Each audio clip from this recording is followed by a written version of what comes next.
Bonjour à tous, bienvenue dans cette vidéo. Cette semaine on est plutôt sur un vlog, un tuto. Je vous emmène en forêt, les températures viennent de remonter et puis on va profiter tout simplement du réveil de la nature. Allez, c'est parti pour la balade.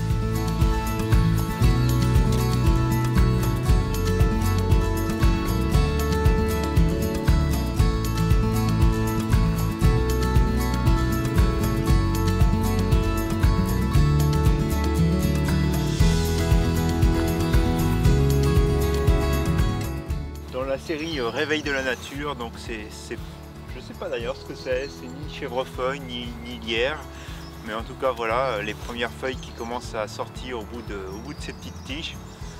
Donc on va s'installer puis je vais essayer de regarder pour faire une image ici. Donc là ce qui va être important, ça va être détacher la feuille par rapport à son arrière-plan. Donc on va sélectionner une profondeur de champ, donc un diaphragme relativement ouvert. Et puis comme il y a un peu de vent pour faire bouger la liane, forcément on va essayer de sélectionner une vitesse relativement élevée pour pouvoir en fait avoir un bon figé sur le mouvement. Pour rejouer aussi sur la profondeur de champ, je pense que je vais monter mon 70-200 et probablement photographier au 200 pour vraiment réduire la profondeur de champ et avoir un beau bokeh en fait derrière la feuille. Allez, je vais me mettre en position pour la composition et puis je vous montre ce que ça a donné. Donc j'ai fait une toute première image avec cet ensemble de 3 feuilles en forme de triangle finalement, et puis cette tige qui coupe les 2 tiges en parallèle. Donc je trouve que d'une manière géométrique c'est plutôt intéressant. Après, ce qui m'a gêné au développement, c'est cette tige en haut à gauche, mais finalement je suis assez content de la netteté, de la qualité de cette image et aussi du contraste qu'il y avait dans cette image. Ensuite j'ai fait 2 images, la première avec une mise au point sur les feuilles de devant, la seconde avec la mise au point sur les feuilles de derrière, une vitesse au 1/400e pour limiter le mouvement à cause du vent, et donc j'ai monté ma sensibilité à 500 ISO. Ensuite j'ai fait un montage dans Photoshop. Alors si vous voulez avoir les détails, dites-le moi dans les commentaires, ça serait un peu long de le partager dans cette vidéo, je pourrais faire une vidéo à part, mais j'ai assemblé ces 2 images dans Photoshop pour avoir une image finale nette à la fois sur les feuilles du premier plan et les feuilles de l'arrière.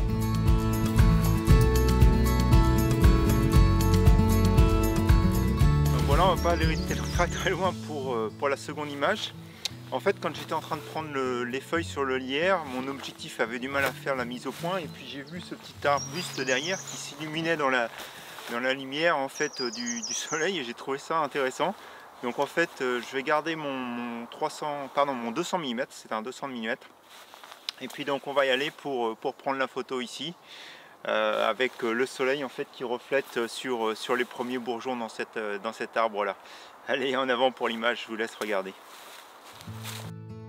Donc voilà, j'ai fait un plan serré au 200 mm sur cet arbuste avec une profondeur de champ à f8, une vitesse du 1/125e.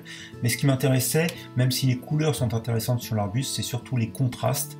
Donc au final, ce que j'ai décidé, c'est de développer cette photo en noir et blanc pour vraiment accentuer les contrastes. Je suis pas un habitué du noir et blanc, je trouve que ça rend bien, et là encore une fois, je vous invite dans les commentaires à me dire ce que vous pensez de cette image, noir et blanc, ou j'aurais dû la laisser en couleur. Je n'ai malheureusement pas pris mon objectif macro, donc j'ai monté le 24-70, je suis au 70 mm. Je me suis rapproché au maximum de ce bourgeon. Alors en fait, comme vous le voyez, il y a pas mal de vent, donc il va falloir attendre le bon moment, sélectionner quand même une vitesse relativement élevée pour pouvoir bien figer le mouvement au cas où il y aurait un léger vent au moment de la prise de vue. Et puis donc voilà, au niveau donc des réglages, je vais me mettre au 100. Mon diaphragme, donc je vais aussi encore une fois l'ouvrir, donc je vais être vers 7,18, probablement 7,1 d'ailleurs. Et puis donc la vitesse, là pour l'instant je suis au 1 centième de seconde, mais je vais voir si je vais pas modifier un peu à la fois la sensibilité et puis la vitesse pour prendre les photos en fonction du bouger sur la branche. Allez, c'est parti pour l'image. Finalement, cette image manque de piqué. Définitivement, mon 105 mm aurait été nettement meilleur pour donner beaucoup plus de piqué, beaucoup plus de volume à ce bourgeon. Donc cette photo, je ne l'ai pas retenue.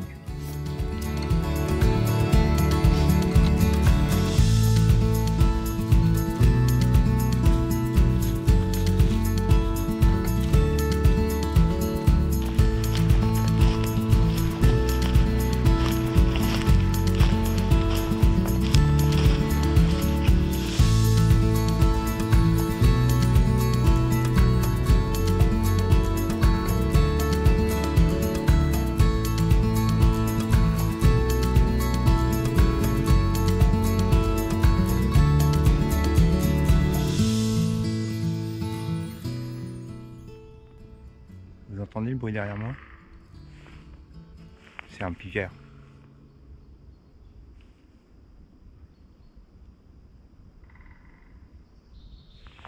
Il y en a un autre par là.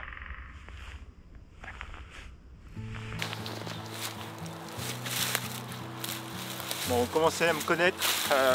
Dans toutes mes sorties, j'aime bien quand je suis en forêt photographier des arbres. Et là on a quelque chose de particulier. Alors, vous avez vu la forêt dans laquelle j'étais là tout à l'heure. On a des arbres qui sont finalement bien droits, bien alignés. Ici on est dans un espace beaucoup plus ouvert. Et puis je sais pas, est-ce que c'est le vent qui a donné ces formes là aux arbres? Mais en tout cas vous voyez, on a des chênes ici beaucoup plus anciens et puis beaucoup plus tordus aussi. Donc c'est super intéressant là au niveau de la photo. Donc on va essayer de faire une composition ici, puis en même temps juste au pied d'un autre chêne là-bas, il y a des fougères qui sont en train de sortir. Donc on va regarder aussi pour quelques images ici. Allez, c'est parti pour les dernières photos.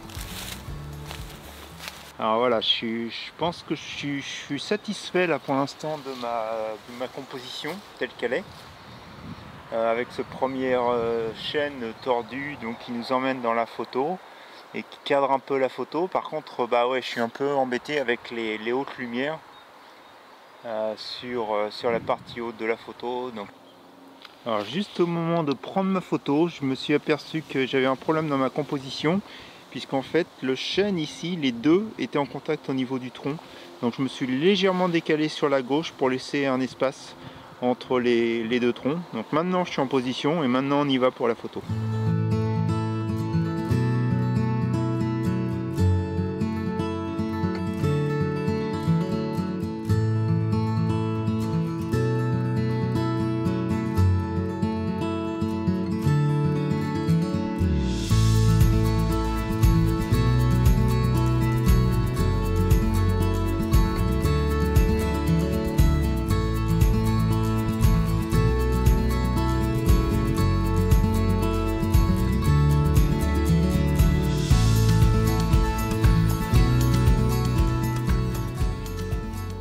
Donc vous voyez, c'est on dirait des jeunes fougères là, qui sont en train de sortir, donc peut-être un petit peu trop lumineuses. Donc je vais probablement bien vous exposer mon image pour m'assurer que j'ai pas dans les hautes lumières des teintes qui sont brûlées.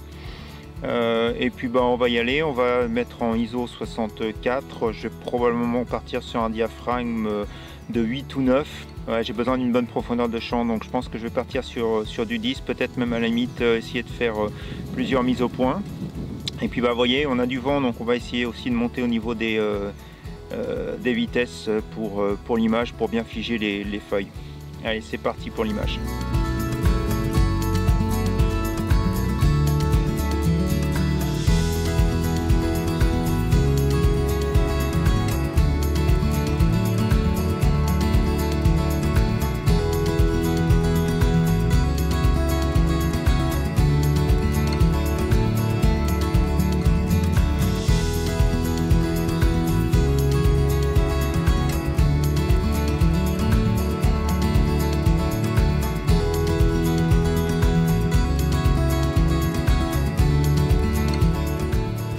J'espère que tout comme moi vous aurez apprécié cette balade en forêt avec la nature qui est en train de se réveiller. Je sais que c'est pas facile en ce moment avec le confinement, mais dès que vous en avez l'occasion, vous pouvez me croire, sortez, allez en forêt, vous allez voir, il y a des choses vraiment formidables à voir, à entendre comme vous avez vu, et puis à photographier.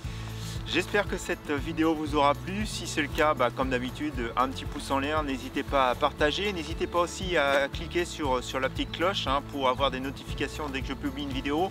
Bon, en général vous avez l'habitude, c'est essentiellement le dimanche matin que je publie, mais en tout cas n'hésitez pas à appuyer aussi sur la petite cloche. Je vous souhaite maintenant à tous un bon dimanche après-midi, je vous souhaite une bonne semaine et puis donc on se retrouve la semaine prochaine pour de nouvelles expériences photographiques. Bonne semaine, à bientôt.